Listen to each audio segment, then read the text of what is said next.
kaluwore gi pek mar ngima.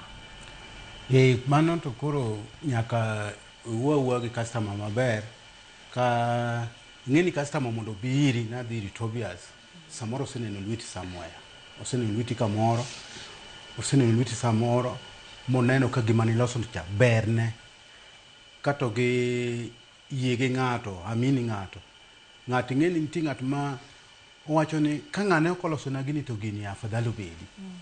Koro ena kaka customer kose amini fundi to kata gimoro ma biro nyise kaka fundi obro yiego to ibro tiyone nikech oseneno lweti.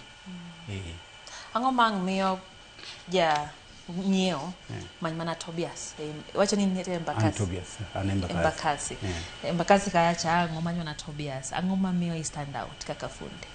Samoro no oseneno lweta, nodonjo od ng'ato to neno lweta. To wacho ne osiepne no ni ng'ama noloso ni gini.